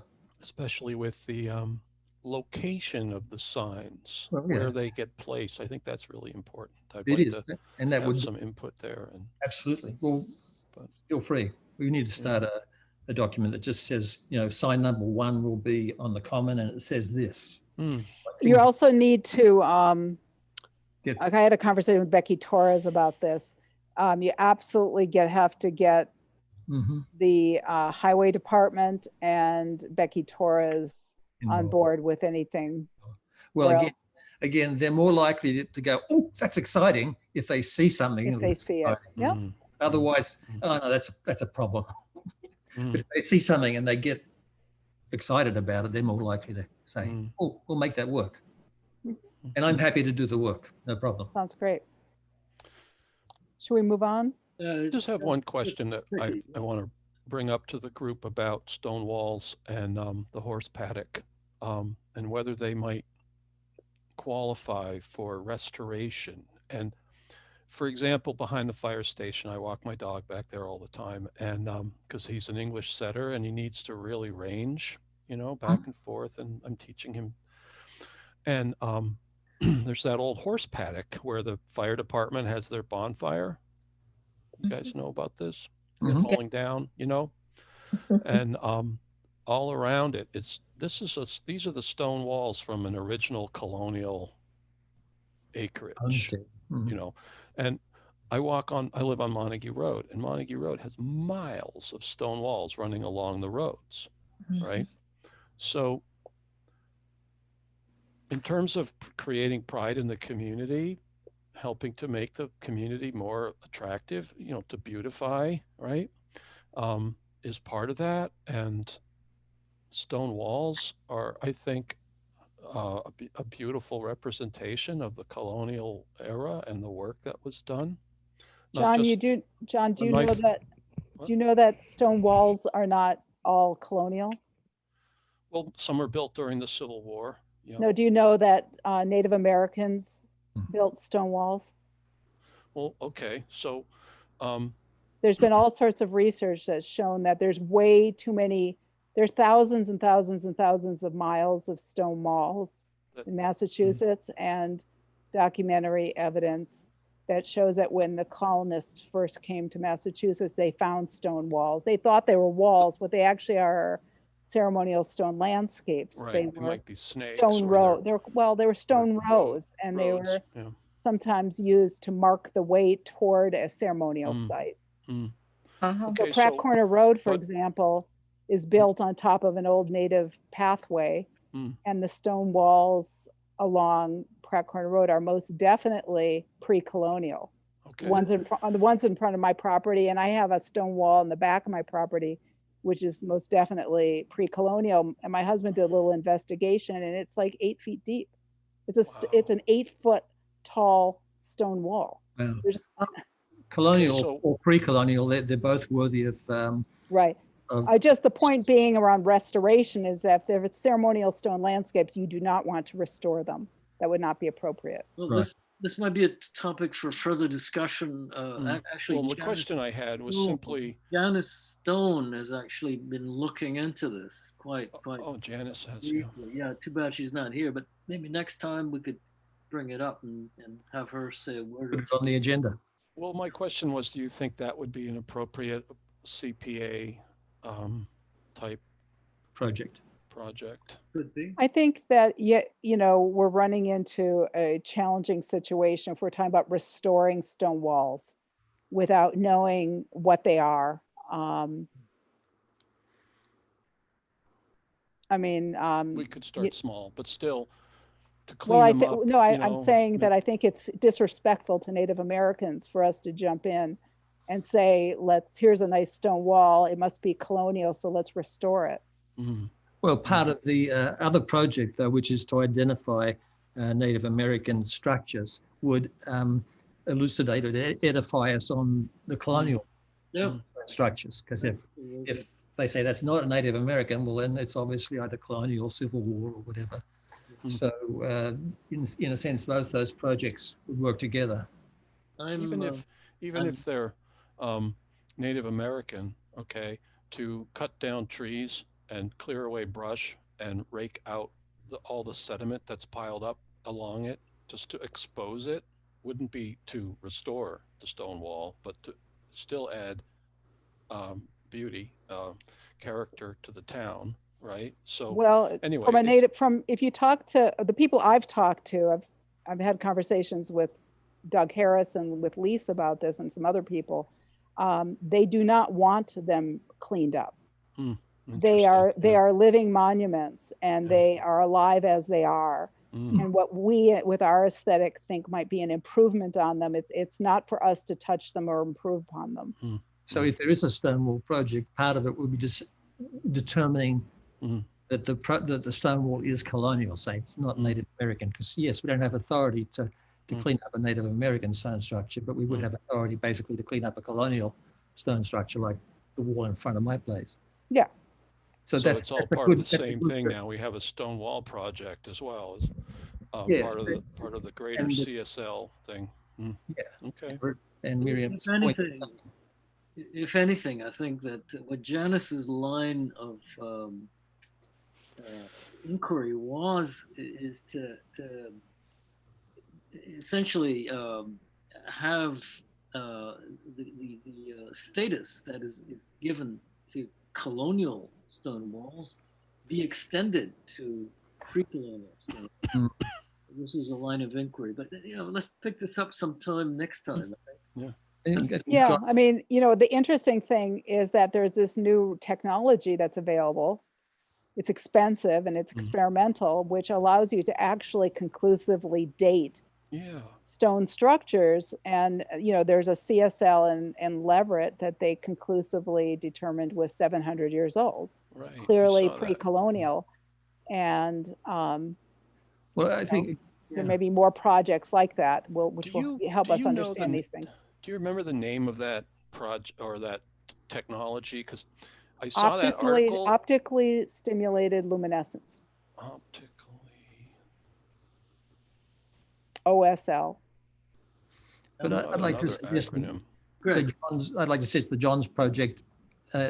If you just isolate the colonial part, it sounds good. I mean, I don't know what's involved cost-wise or effort-wise, but I like the idea of the stone wall in front of my place being upkept, and that's partially my responsibility, I know. But in terms of colonial walls, and in terms of a general project, I think it's a good idea. Thanks. so I'm mindful of the time then. We want to devote a bit of time to an update on the planning board process from Miriam, and that will be followed by a related topic, formation of a planning board report working group. We can deal with that after. Yeah, I think I already did that. Oh, you did. Because I just said that, we have 35 days, but we actually have a little bit more time than that. And there may be a project coming up that will begin that will be, submitted this month, and that we should get on it. By the end of the month, I think is the. Yes, so we should, so that's all I have. I already, Okay. And then the other item. Hold on. Yeah. Could I just, I'm sorry, I was muted and blah, blah, blah. Oh, yeah, no. I don't anticipate there would be then any issues with us walking on or in an organized, controlled fashion, walking on the land. I mean, someone's going to have to get access to the land, and that was the big issue before. And I'm assuming with the planning board directive. the planning board will do a site visit or multiple site visits, and we can ask for permission to accompany them. That would be how really else- good. Oh, I would be very much interested in that. Are you trespassed, Mary Lou? You know, Miriam, those last maybe a year, and we're talking about 2017. Well, I looked into it on the one I was served because I had a Uh. copy of it and there was no end date. And I confirmed with Coles that yes, I am still trespassed. Okay, so if that's so for me, I intend to do an injunction. I intend to practice my layperson skills with the courts and get that erased. Because I'll tell you the God's truth, I don't even know where this solar field is on Pratt Corner Road. I keep Okay. on this You side. walk, you walk down there, you'll find it. But I'm sorry. My husband says, no, I think it's over there. And I say, but wait a minute, it might be here. And it's just so silly that I would do an injunction. That's when you bring it in front of a judge and he hopefully will see the silliness in it and get it erased. Okay. Good So luck. anyway, I don't Thank you. want to, I mean, it's frustrating.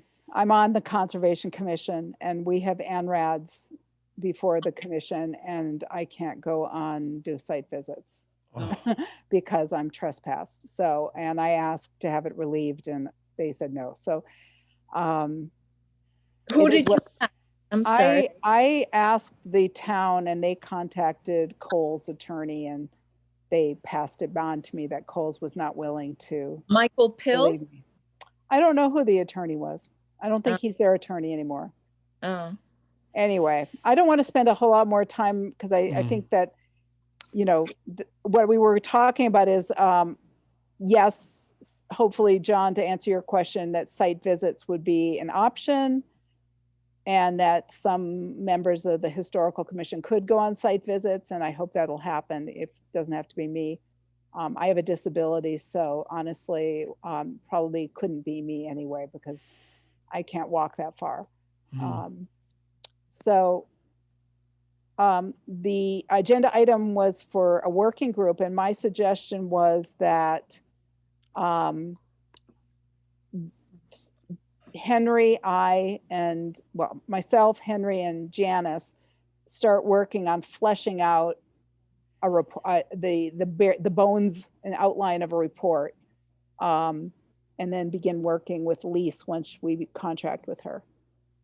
So that was I don't think that we can do this as I don't think it's effective to try to work on a report by committee with 7 people. I think a smaller group that brings material to the Historical Commission is a most efficient process.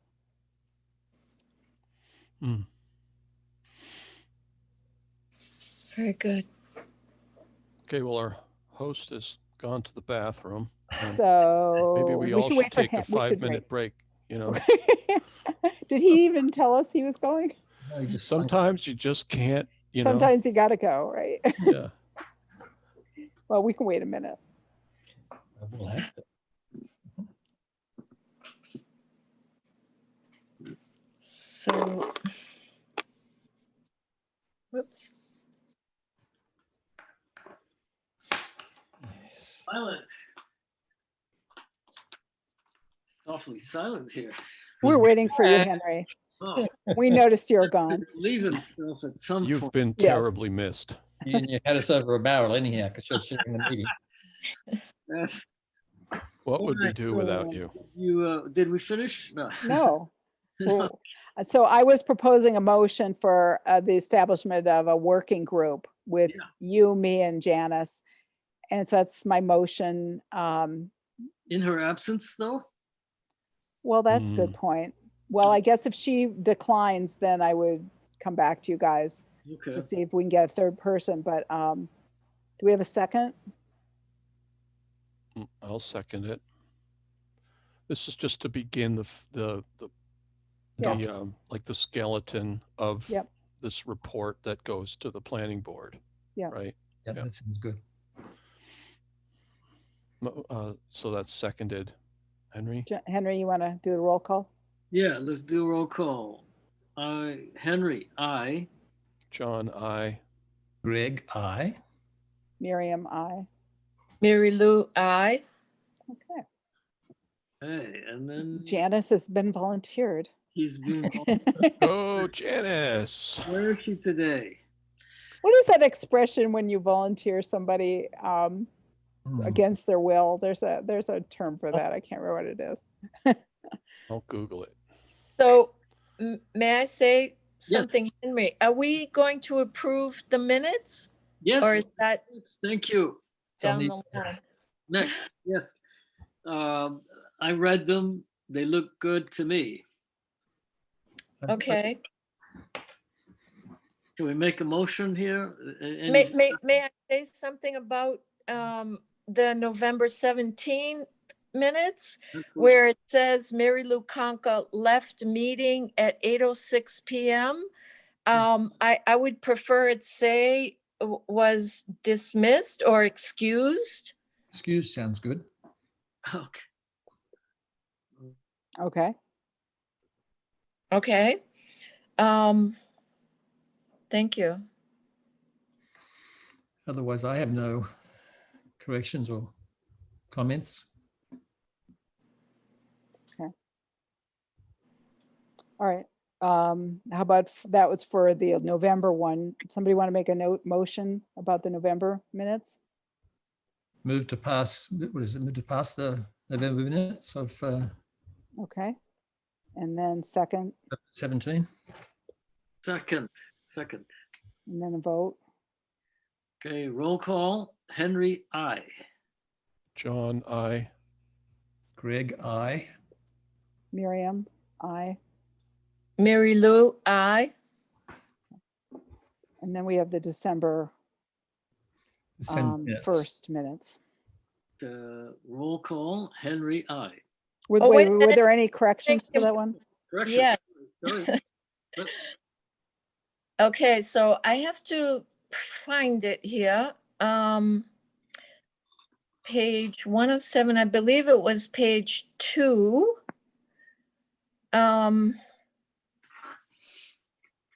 Wait. Okay, page, oop.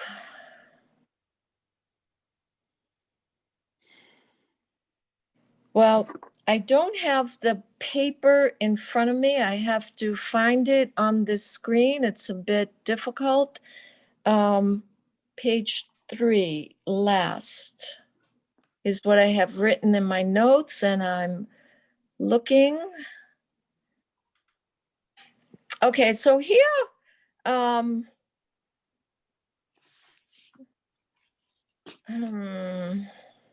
We'll find. yeah, it's on page 3, the last paragraph, and I don't recall saying what's being said here to my credit. Last paragraph on page 3, it doesn't look like you said anything. There's nothing. It's about John. I can't find that John Walters. Yeah. minutes. Yeah, I just sent them out again to everybody. okay, on my document, I'll read you. In this, John, do you want, wait, just hold on. If John, do you sure. want me to send them to you again? Yeah, are you getting these by email? Yeah, I I've am. been sending them to everybody. I've sent these a couple of times. Well, you did have a problem with my email not showing up in your Yeah, group. so Maybe that that's may how I be- didn't get them. Okay. Yeah, that may be the problem. So I'm I'm going sorry to to send be a it. No, it's all right, John. stick I'm in the going to mud, send but it. I don't have the minutes. Well, I'm sending them to you right now. And at first I thought I was just being stupid, but Okay, actually I am I stupid. just sent them to I you. just, And I'm sorry for if somehow you didn't get them early. I sent them to everybody like a couple times. So, There's a PDF you sent, correct? Or 2 PDFs. yes. here we go. She sent them out like right before the meeting as well as previously. Yeah. Yeah. So we approved the November 17th one, Yes. and we're looking at the December 1st one. Yes, on page 3, the last paragraph, or perhaps it's the beginning of page 4 at any rate, it says, Conca stated she felt the application was difficult to understand She also noted that the proposal included what she considers to be a lot of money. She suggested that the SHC hire a native layperson researcher. Now I don't know that I said that because I'm not really clear what that means. You What said there was a native I mean, I literally listened to the recording. You said something to the good. effect of, well, there's a native person who does research in the area. And then you said Rolf. So I didn't name Rolf, but you did in my notes when asked by or maybe I Henry, did. then suggested that we use a native layperson researcher such as Ralph. Oh, okay. All right. So maybe that should just like be taken out. What? Um, Take that sentence she suggested, the first one. yes. Okay. Okay. And then the point that I'm trying to make, that where town residents are uncomfortable with the discussion of this all, is because they believe they may lose their rights for their own property. That's where that whole thing comes in with it's my property, I can do whatever I want with Mhm. it. That's where that's what we are here, up against people in this town. That's what So, they're, Mary Lou, yes. we're just approving what was said at that Okay. meeting. So we can talk about it more, but the recording, this is what you said. That's almost verbatim what you said. So unless you think I'm not conveying it clearly, I can't add more content or explanation than was already in the meeting. Right. So if something was said and it wasn't clear in the meeting, we can't add more content Okay. to Okay. to minutes. We can So talk then- about it. Right. So then this first sentence, Conca stated she felt the application was difficult to understand. I would like you to take that out because when I read it, it sounds like this Conca person is really stupid. So that's how I feel. We don't want that. Well, there's certainly that. I mean, I didn't try to, that is what you said. You said you found the application difficult to understand. I do too. I mean, I do too. I mean, we all mean, did because we But entered why am I- applications that got denied. I mean, if Right. we were, Right. So then, but why am I the person like, that falls on? I don't know. I'm Because just, you were the one who said it. Right. This Right. is kind of, these are minutes of what people said. Now, it's not meant to call anybody out. It's just, I'm trying to be accurate to what actually transpired. The idea of minutes is that if somebody didn't attend the meeting, they should be able to understand from the minutes What was said. what was said, who said what. Mm. sure. So, Okay, well, I'm just saying it. I guess she has every right to say she doesn't want it included in the minutes. mhm. Is it?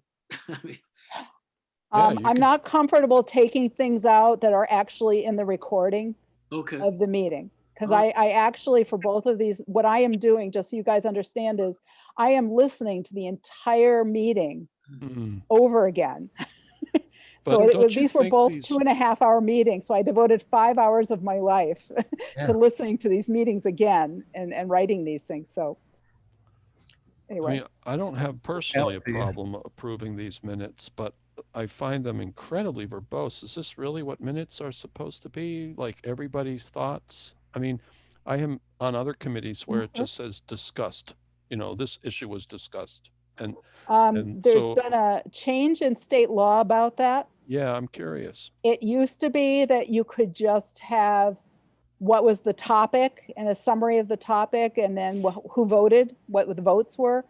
The newest state law has been revised to say that they have to be more detailed so that a person who is not present would understand exactly what happened at the meeting.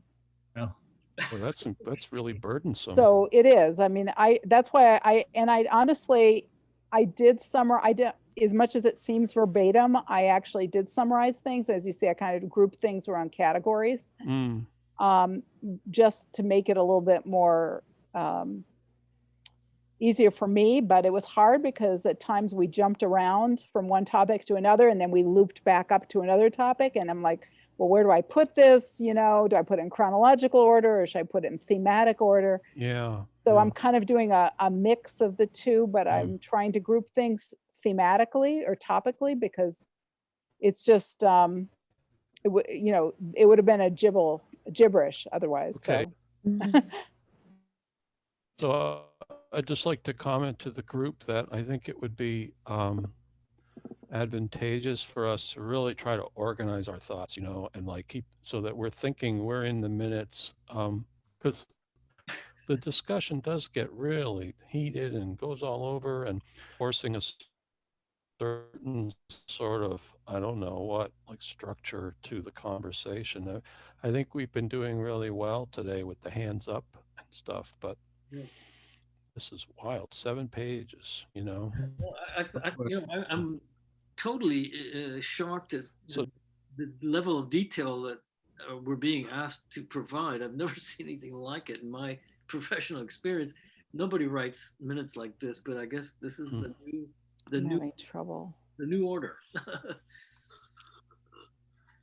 Man, I just, can you guys give me 1 second? I lost my minute.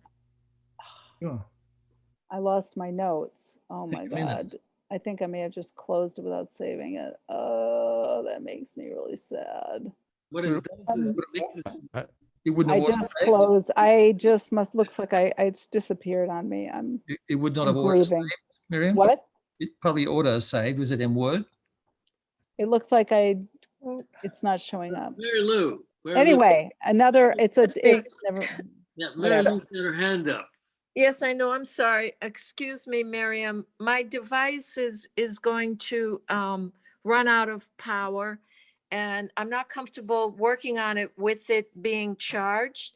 So I need to be excused. And plus, it's approaching my bedtime. Yes. So thank you. I appreciate the opportunity, you know, to sit among you all. Thank you. Thank you. So good night. Good night. Thank you. Oh, well, I guess we'll approve the minutes next time, or Well, we can approve them. We can approve them without Mary Lou here. okay. Yes, I- indeed. we can. Hold on a second though. Guys, give me 1 second because I lost the Sure. document I was working on. And so just to backtrack for a second, what Mary Lou wanted removed from the 11:17 minutes was when she left the meeting, right? Yep, And And that she was asking to be, she was, accused. yes, excused. excused. Okay. Got it. Okay, so that's done. All right, so should we go through the minutes and just approve them? Sure. I have no problem with it. So we need to have a motion and a second and then a roll call for each set. To approve the December 17. I'm way ahead of myself. The December, what was the date? November, No, December. well, we have two, we have November and December. We already approved, I think, the November one, did we not? November one. Did we just approve it? Yeah, Okay, because I lost my notes. Okay, so for the December 1st one, December 1st meeting, I move that we approve it. Anybody Second. who Second. seconded? Greg, Did- Okay, and all say aye. Henry, aye. John, I. Greg, aye. Miriam, I. Okay, Did Mary Lou drop out? Yes, she excused herself or was excused. So that's that. Minute. We reined it in by 9 o'clock Pretty good. on the dot, huh? Do we need to set a date for our next meeting in January? Yep. I'm thinking we're going to have a lot to do in January if we're going to be reviewing the consulting agreement, and we may have a solar application. Yep. So I'm wondering if we could plan to meet earlier in the month, and then if there is a solar application submitted, then maybe Makes- set up a second meeting. Would that be okay? Tuesday the 5th. What? Tuesday the 5th. Let me check my. What day is that? Tuesday the 5th. Tuesday 5 of Okay, January. that's fine with me. Fine with me. Okay. Tuesday the And, 5th at 7. And shall we also put signs on the agenda? Greg, do you think you can make some progress with Mary Lou on that? Let's say yes. Let's say I'll work on the basic design, say we're knows? about to design. Well, get done. No, what you that'd be want to good. get done. That would be good. With Mary Lou, yeah. Is there anything else we're working on? No. 7 p.m. Yes. Is it possible to meet earlier than 7?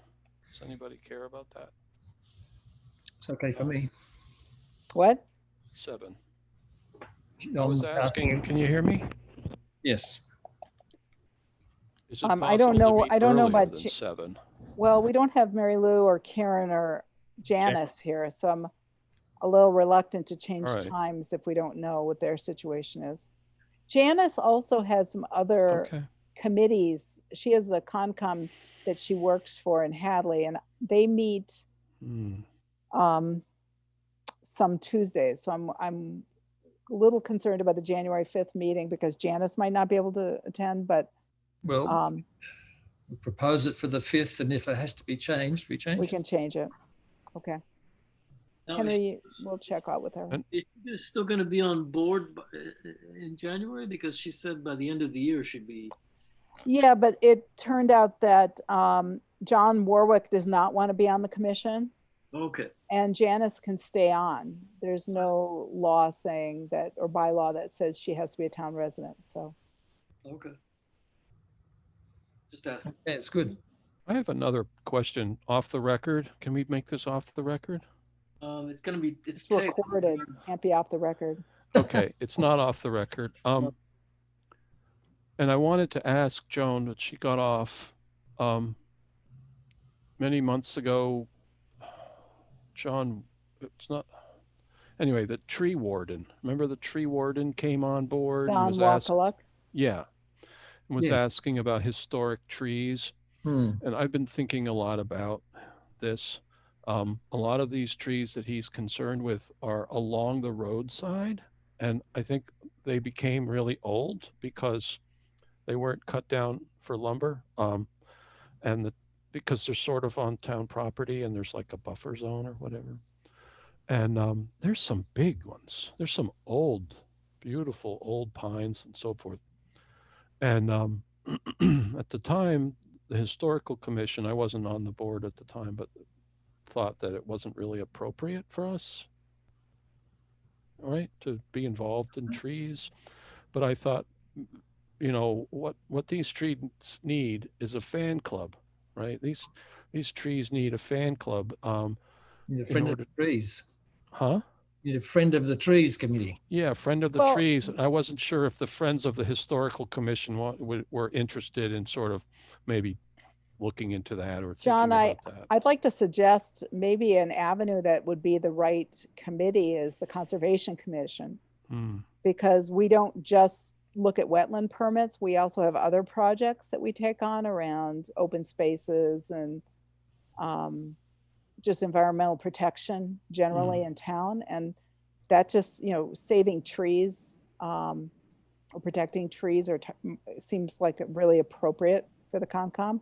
Would you like to take that on and bring it up for them? Sure. I will bring it up to the Concom. Which is not to say that we couldn't also be supportive of that kind of initiative.